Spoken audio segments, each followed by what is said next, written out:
Where the silicon is in fragments, sometimes stuff breaks.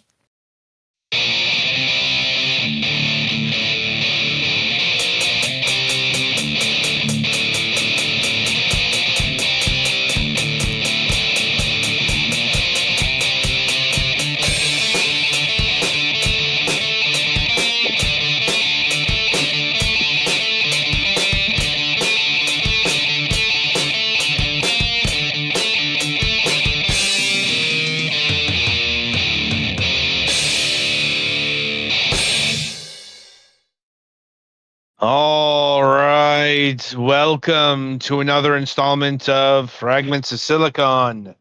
I'm your host Adam. Joining me as always are Petty and the Galax. Right, let's get to the interview since we kind of lost some time there due to technical failures. Yep. So, joining us this week, we are welcoming back to the program Rue of the Retro Room Game. Hello. Oh, it's been a while since we've last spoken. Yeah, it has been quite a while. I mean, at least a year, right? At least maybe two. I can't even I think remember what I was doing. I think the last time we had you on the show, we were talking about Collie Defense. Okay, that was must have been a couple of years now. Wow. Yeah. Anyway, but yeah, so you're back here because we have a new NES title to talk about. Yes, we do. Analog NES. All right. So I suppose we should start by asking, what is this title? Analog is a love letter written to programmers, essentially. That's one sentence to sum it up, but it is a Metroidbraina with some puzzle elements that are like some deep puzzle elements that can be complicated to some people, but uh, it's definitely like a love letter to programmers, that's for sure. Um, I imagine it's because there's some trickery in getting this game onto an actual NES cart. No, it's because the game has some programming elements to it. In order to solve the puzzles, you have to uh, do some programming, essentially, of some machines in the game to make them work Oh, and to unlock the puzzles. and so is it a specific type of programming or is it some sort of pseudocode? It's like it's a pseudocode. I mean, we've simplified it for general audiences essentially, but So you don't have to know that's fucking NES assembly to work it out, right? no. We needed that to make the game, but definitely not. Like, for example, you come up to a platform with a computer and you can't jump across the gap. You need to move the platform, so you have to tell the computer move the platform in a certain way in order for you to be able to get across. But if you don't move it in the right way, then you won't be able to get across. So it's those sort of like it's sort of like the building blocks of programming, essentially, not necessarily actually writing code or actually, like that kind of thing. It's just it's more of like a programming thing. Mm.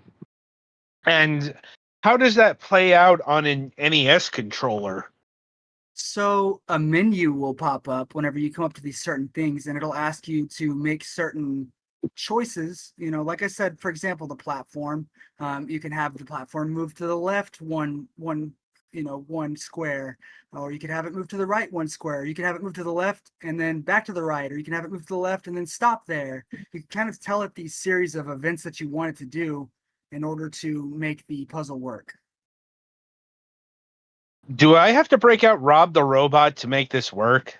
Hey, that would be awesome. We are implementing Game Genie codes, so we might want to pull out your Game Genie for it.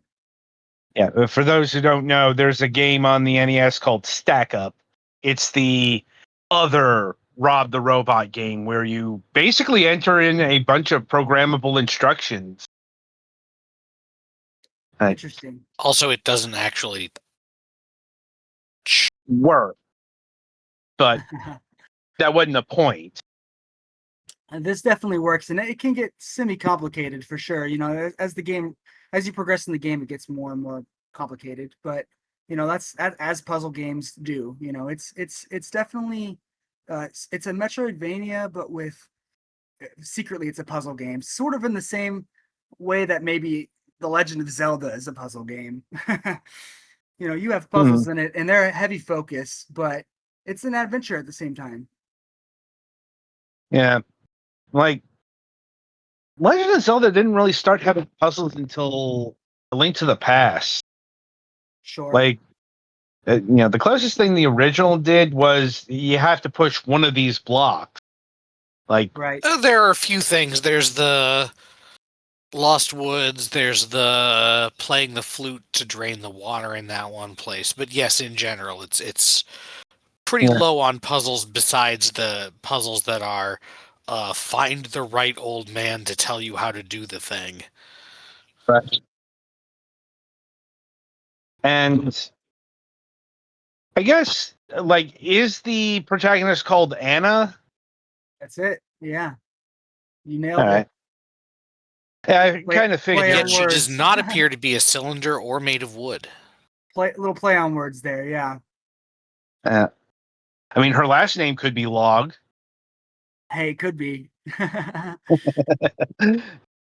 But that does beckon the next question. Who is Anna? What is she doing? Like, why is she having to reprogram all these robots here? So the story starts out with a series of orcs that overtake this city, and it's hard to give you a whole lot of explanation without actually giving things away. But you know, I sent it over to Adam. I don't know if you got a chance to play it, but yeah, it's I want to kind of keep a lot of the story kind of to where it's at, you know. But it's basically like a village gets taken over by a bunch of orcs, and they go underground and find a bunch of hidden machinery, and you kind of have to reawaken that power through that ancient machinery below. And yeah, so you end up programming a lot of these computers to work in your favor, and it's got, you know, a huge history and a lot of power to it. So there's a lot of lore in the game, and yeah, there's a lot to it. Mm. And go ahead. No. You go ahead. It's fine. All right. And how did you discover this game? So I work closely with a guy named Matthew, and we worked on a game before called Big to Small, and it was a super cute little puzzle game, and I really loved the intricacies of the puzzles. It was just fantastically done. I mean, on the outside, it looked like something for little kids or something that wasn't super appealing. But when you started playing it, the puzzles were just badass. Like it turned out to be this really badass puzzle game with a cute mask on. And you know, we tried to play into that with this game, is like continuing on with that, with Matt's just brilliance whenever it comes to puzzles, and turning it into more of an adventure than just a puzzle game. I mean, Big to Small is a great game, fantastic, but it is what it is. It's a puzzle game. You try to try to get the elephant to eat the apple, you know, and it's simple, you know. It's there's nothing to it story wise. So this kind of goes a little deeper than that. And it adds more of a creative value, I think. Indeed. I've been working with Matt for several years, so it's you know, our like work relationship is a long time in the making. Right. And Was the goal always to bring this to the NES, or was this built like for the PC for another platform, and this is just one of many ports? It was always intended for the NES, but now that we've kickstarted it, I think we have more goals for it. I'd like to. We're planning on doing a PC release. We're planning on bringing it to modern consoles. So there's a lot more to it now, and I think it deserves that. I think it's worthy of that. So I'm really excited that we have the opportunity and availability to do that. Will there be anything advanced in the PC release, or will it be essentially running the NES version in your own like little wrapper? So we're going to be running the NES version, and there's one big reason for that. The contributors to the Kickstarter are the reason why we're even doing this in the first place. So this is their game, and we're gonna publish what they wanted and what they deserve for sure. I'm not opposed to doing extra content. I think we'll include things like the soundtrack or maybe some small stuff here and there that we can add, but yeah, we're gonna keep it pretty true. Okay, and I'm assuming the Kickstarter was done to get the physical version off the ground? Yes, it was. Honestly, I could have done the physical version as my company does these kinds of things, but Right. Kickstarters are always super fun and it brings a lot of public attention. And my goal was to try to get this game ported to other consoles. And if we reach a certain goal, then it becomes more financially viable. So, that's one reason why I was happy to go with Kickstarter. But it also makes things very public, and I like that. I like I said, it brings a lot more attention to a game than to an indie game. That is, I'm working with a lot of like intellectual property that I think will speak for itself. Whenever it comes to the name, but this game speaks for itself with the content, and sometimes people might breeze over it because it's an indie game, and I think bringing that attention to the Kickstarter did a lot of good. So how much were you asking for, and how much did the Kickstarter eventually earn? We were asking for, I can pull it up right here. I think we were asking for 7,000. It's not showing me. Okay, yeah, 7,000 was the goal, and we made 27,207. So we Mm. came 20,000 over the goal with 459 backers.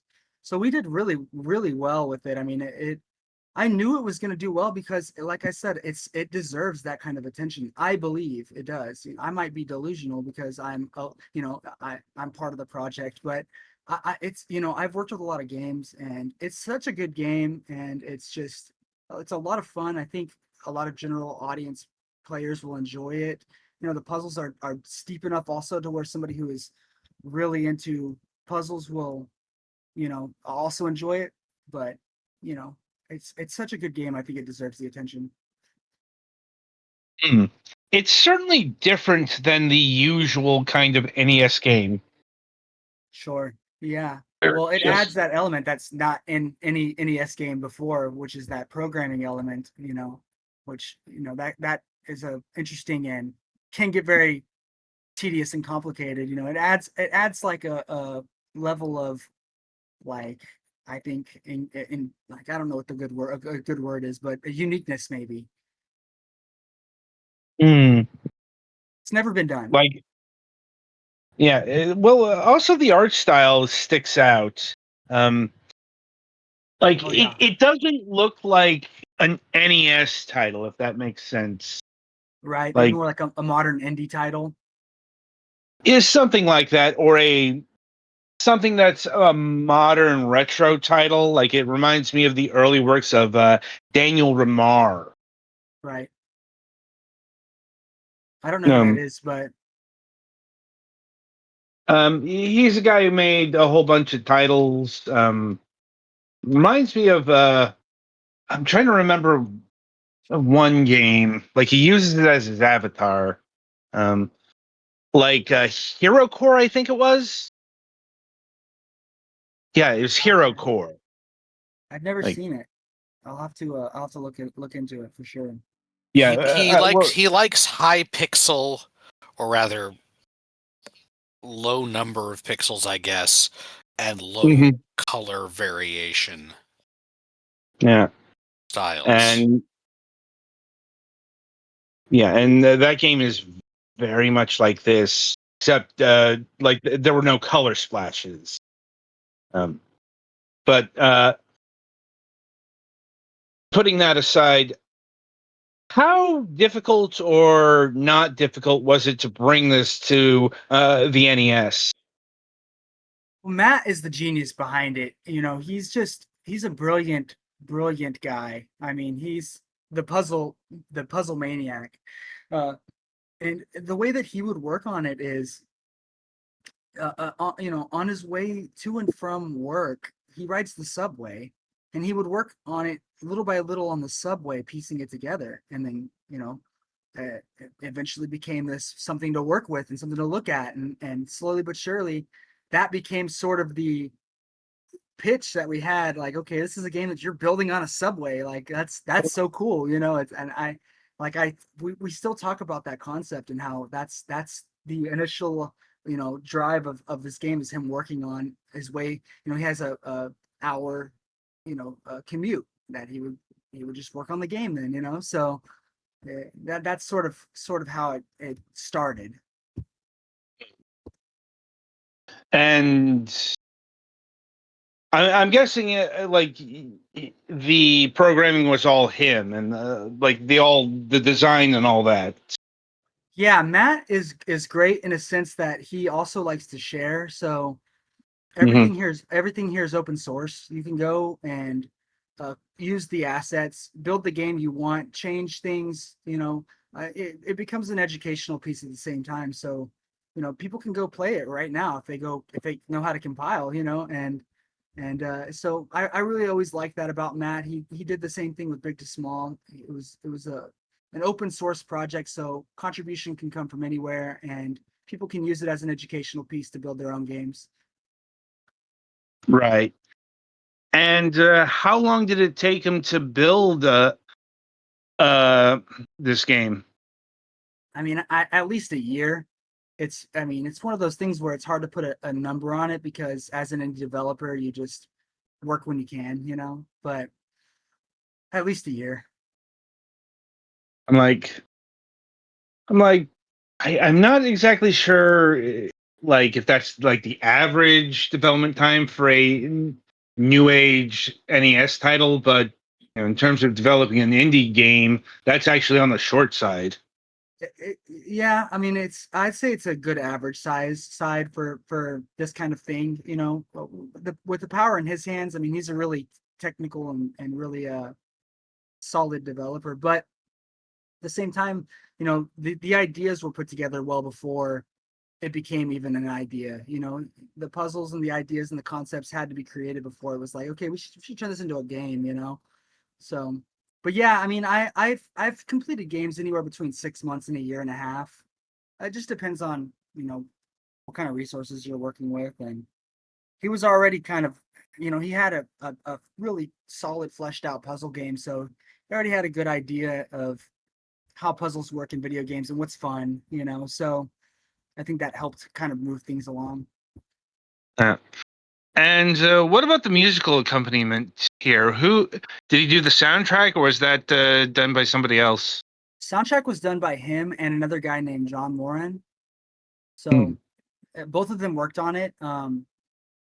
Sadly, I had nothing to do with it. Although I am a musician, I had nothing to do with the soundtrack. It is a great soundtrack. And what's funny is we've had some fan remakes where people would take the music, I guess, from these open source files and make remixes of it. So that was really cool to hear like a boss's theme remixed in a way. We had somebody who like shredding on the guitar, playing the leads, and it was just really cool. We we debated with the idea of like trying to get that on our soundtrack and release it because it was just such a cool idea and just cool to see. Okay. And returning to the Kickstarter, what were the stretch goals embedded in the campaign? So one stretch goal that I always do is to throw in extra stuff. I like to throw in pins and stickers, which is always cool. Another stretch goal we had was the Game Genie codes. That was actually the first one. We loved the concept of the Game Genie growing up. I had a Game Shark and a Game Genie. I still have a Game Genie laying around, but Mhm. so it was cool to be able to add those in, and that was an initial stretch goal. The extra stuff, the stickers, I always like to throw that in because it's having extra swag is always cool. Matt wanted to draw a guide, sort of like from the old gaming magazines. You'd get like a walkthrough. He was really interested in creating a game guide, and I thought that was such a cool idea because I'm a sucker for that kind of thing too. So he wanted to throw that in, sort of like tips and tricks, or maps and tips for bosses, facts, secret codes, things like that. And then the big one is the Switch port. I wanted to bring this to the Switch because I think that's a good home for it. It's just a beautiful game for that console, I feel. Okay. And I assume you mean the Switch One? I want to say the Switch 2, but I'm not confident yet. We'll see. Okay, fair enough, I suppose. And are you contemplating any other classic platforms for Analog? I have thought about it, and I always would love to do it. There's ways that you can wrap it, put it on Dreamcast or whatever, but I really think the best places that it's gonna be is the NES and the Switch. Personally, the oldest Nintendo console and the newest one. Right, and I assume that's being worked on at this moment. Correct. Yeah, it is. Hmm. And any sort of estimation on not just those ports, but when the physical goods will be available? I believe we set the date by October, but surely I'll get it done before then. Okay. And I suppose my final question here is: are you working on anything else at the moment? Tons. A lot of it that I cannot discuss because it's unreleased. But yeah, working on some modern console games, which is new for my company. Like, we have never really released something strictly for PlayStation, Xbox, and Switch. So I'm working on some stuff for that. And then of course we're gonna continue on our path of keeping these old retro consoles alive with new games, keeping them fresh, so that's always been a journey and a goal that I want to stick to. So we have plenty of that coming up. I suppose on that note, have you looked into expanding your console range into, like, say, I don't know, the PlayStation? Yeah, have you done anything for that platform yet? The thing that sucks about the PlayStation is the copyright protection. They created those custom, CDs and DVDs for PS1 and PS2, and it's I think it's a weight thing where it weighs a certain amount, or I'm not sure. It's a certain copyright measure that's been super hard to like break whenever it comes to creating physical copies for it. Whenever you release for the Dreamcast can play backups with no modifications, but which makes it easy to publish for. You can publish your own games, but whenever it comes to the PlayStation, it's a little more difficult. Yeah, I think they've cracked the code for it, but I haven't done any research into it, honestly. I can't think of a lot of homebrew stuff that comes to the PlayStation. There are other platforms. Yeah, like every CD-based platform that wasn't the PlayStation around that time didn't have any copy protection. Well, and Right, usually if that's the case, people are usually using modded PlayStation, so it'll just run right. without having to worry about any of that. Yeah, the Sega Yeah. Saturn didn't require that. I mean, you just you could use a action replay, Mhm. and then the Dreamcast and the Sega CD, I believe, they were all bets off, So, which is Yeah, interesting because you don't see very much homebrew for the Sega CD, but I'm pretty sure it doesn't have copyright protection. So, I don't yeah. remember anything. I think there's some homebrew there. It's just it's the Sega CD. Mhm. Yeah. There are other issues surrounding, it's a peripheral, it's a CD based console. Like, Yeah. once again, it's probably the same story with the 3DO. Like, there's no copy protection there, but there's not exactly a burgeoning homebrew scene. Well, I got some licensing for some games on the CDI actually, and I've contemplated releasing them, but like because it's such a unique console. It's like one of the ones that ever that fell on its face, sort of, and it's just a hard sell. It's like I want to release these games because they're like unreleased games for those consoles. It's just I need Right. I need funding. Right. It's also like CDIs not just being unsuccessful. It's like the consoles are themselves not in working condition most of the time. Yeah, especially old CD consoles like that. You're dealing Yeah. with belts failing at this point, Right. lasers Yeah, like just fogging up to the point the where they have the cataracts issue. yeah, as I understand it, though, the worst of it is the Jaguar CD. Oh yeah, Like, I if think you like can, 80% of all Jaguar CDs are basically dead now. That's that wild. might be underestimating it, because it wasn't just like over time, but these things were just not built very well because Atari was hemorrhaging money hand over fist by the time the thing came out. Right. Like, now the Atari Jaguar cartridge system actually has a surprisingly robust homebrew scene. Yeah, but those disk drives are all dead. Yeah. Yeah. Interesting. Anyway, I suppose getting back to your modern title, was there any particular reason why you wanted to endeavor on the now, so to speak? It's still considered within the retro realm. That's really all I can say about it because I'm like under an NDA. But it's gonna be cool. It's one of those things Yeah. where it works, it fits, and that's the only way Yeah. that I would do this kind of thing. I'm not gonna go in, trying to create something that doesn't fit with my company, so. Okay. It fits well, and that's sort of why I agreed to do this. Yeah. I suppose it's worth asking, are you planning to bring any of your previous titles to new platforms in the near future? And that's the hope, it's another expensive endeavor, but that, and sometimes the like Nintendo can be interesting to work with, just to put it lightly. But yeah, the goal is to bring those and others to new platforms. I'd love to give the opportunity to other developers too. Then, so I think I've asked my gamut of questions. I'll turn it over to my colleagues if they have anything further. Sure. I think I'm good.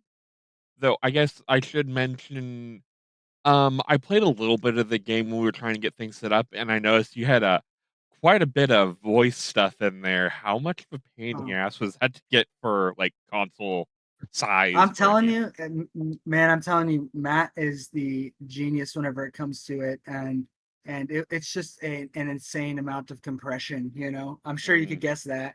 Yeah, It has I to be. yeah, I figured that, but there are a lot of games that had like if you remember Ghostbusters from back in the day, that was like what 60% of their size allocation was just the Ghostbusters. I Yeah, suppose nowadays we have better computers to come up with compressed versions of the sound files.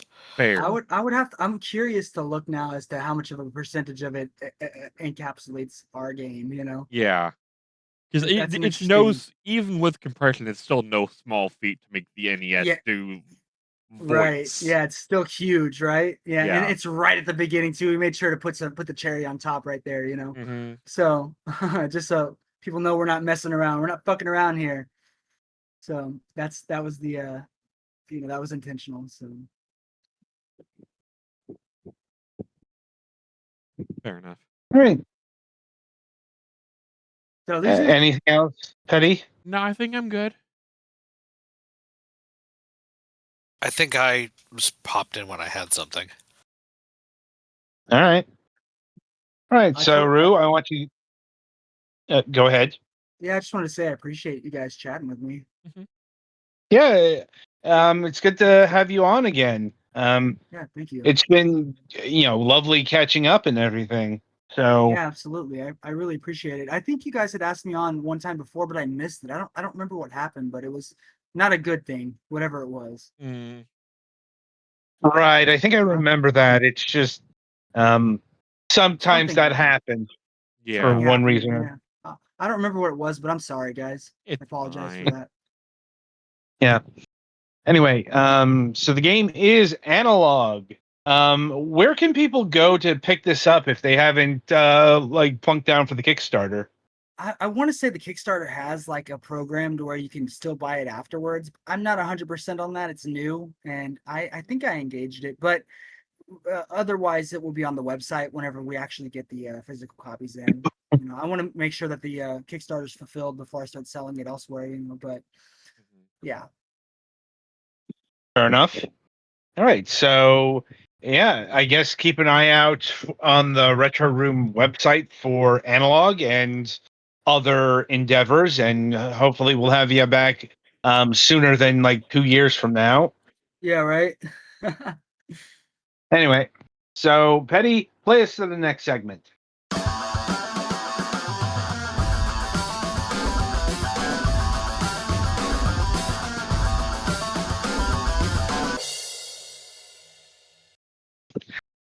All right, so welcome to the topic of discussion. Right, so we just had a change up right before we went to broadcast because God damn just Nintendo. yeah, yes. Well, I think honestly, you two would rather be talking about this than a French company that you have no knowledge of going insolvent. Valid. Anyway, so yeah, in case you missed the news, which fair enough, Yeah. it just hit the presses, so to speak. Ink's ain't even Nintendo dry has yet, boys finally and announced. girls. Yeah, Nintendo has finally announced Wave 3 of the Virtual Boy, third-party edition.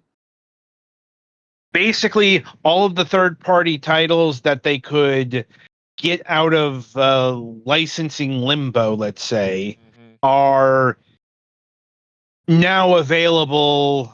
Or, yeah, I think it's now available. They are now available for Switch 2 and Switch 1 expansion Yes. pack plus expansion pack members.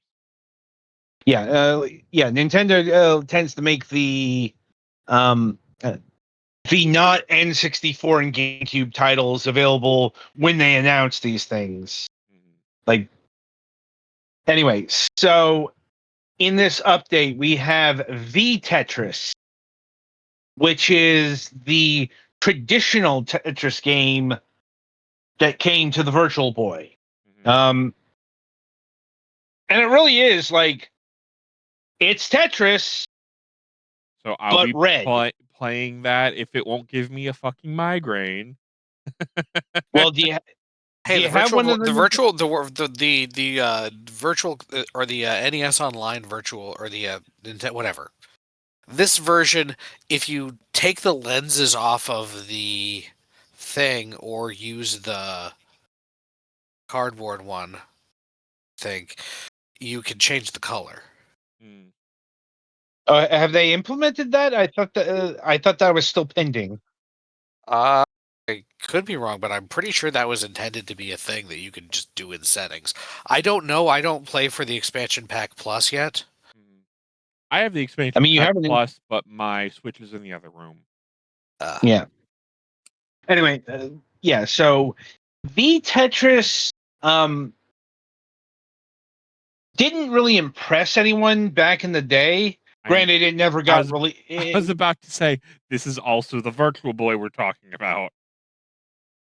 Well, ironically, it's because it was a traditional Tetris game on the Virtual Boy. except for the cylindrical mode, which is basically you play Tetris, but it's on a cylinder. Pokemon Puzzle League, of all games, had a similar concept, except Puzzle League instead of Tetris.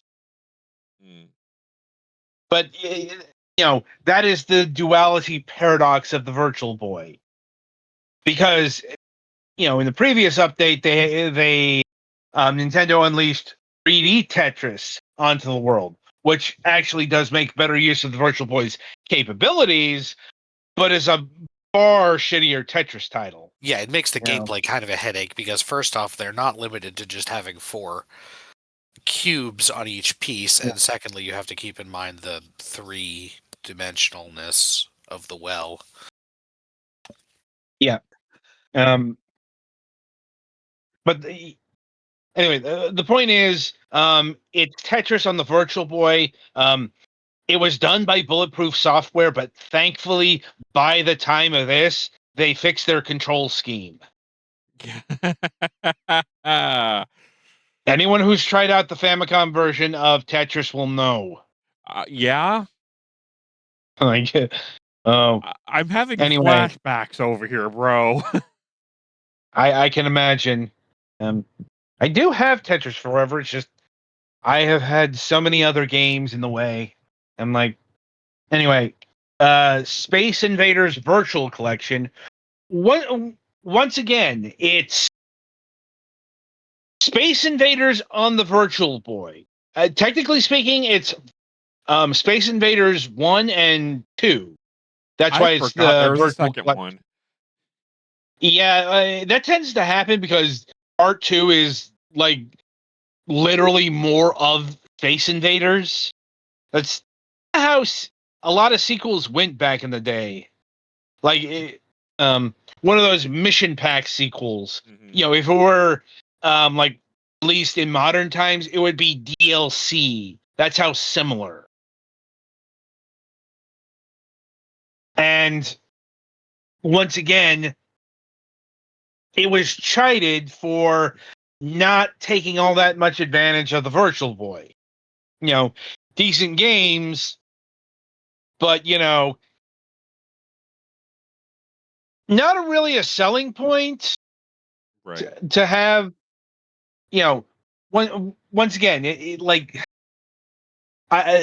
they're decent traditional titles, but it's also, what the fuck are you doing buying Tetris or Space Invaders on the Virtual Boy if they're not going to, take advantage of the Virtual Boy capability? I do get both sides here. Let's see. We got Vertical Force, which is the traditional shmup for the system. Far less ambitious than the polygonal Red Alarm. Okay, that's the other one that I was thinking of. I was going to say there was one that was polygonal behind the back that was basically Star Fox only because there's only one color. Everything was kind of see-through. And then there was one that was top-down, but you had like a couple of different depths you could fly at.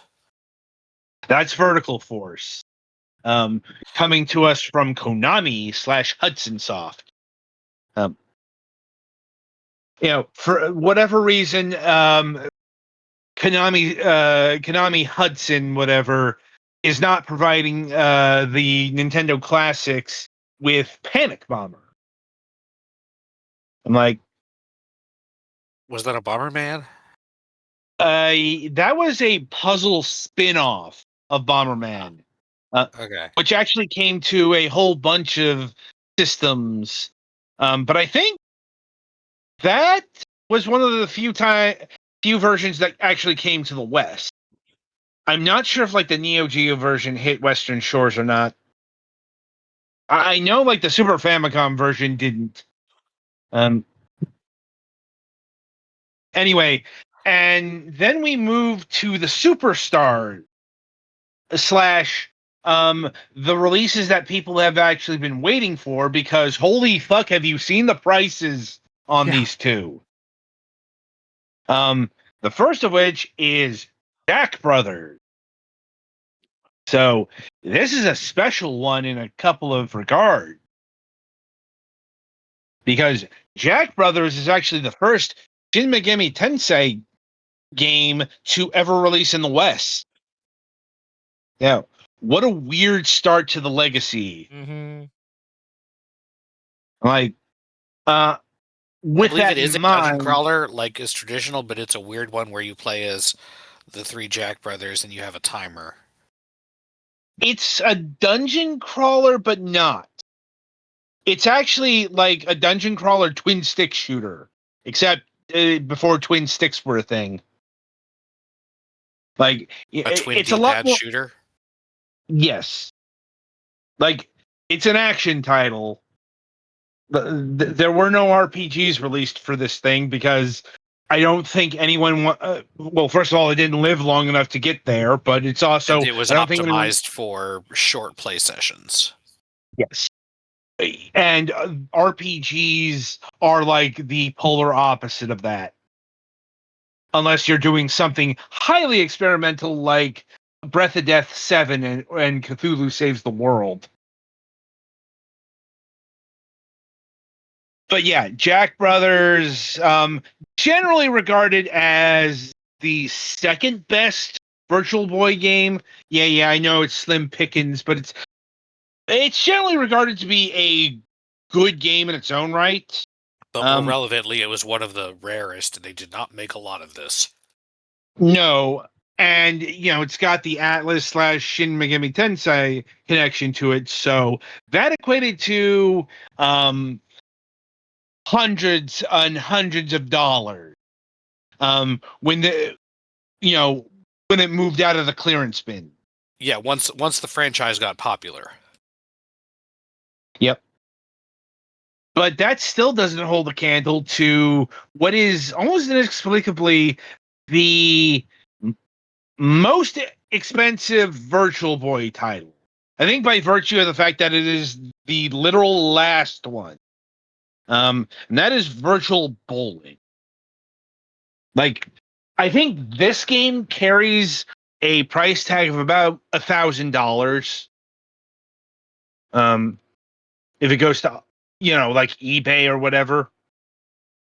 Is this the wave that they're putting D-Hopper in, or was it in a previous one? They have not gotten to that one yet, or Zero Racers. The unreleased still are unreleased. Those are being saved for Wave 4. I'm like, oh, okay. Like, I'm actually underselling this game by quite a big margin, because a complete in-box copy of Virtual Bowling for the Virtual Boy will run you $12,000. That's a lot. Yeah, no, that's Yeah. very much a lot. I'm like, no, this thing is infamous for being stupidly expensive.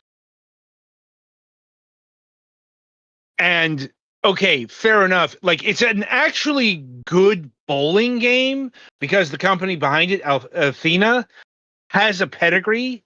It has done several of these bowling titles, including for like the Super Nintendo, the Game Boy. I think also the N64 even. They actually are the creators of the rarest N64 title in Super Bowling. I'm not sure if that's both versions or just the Western release.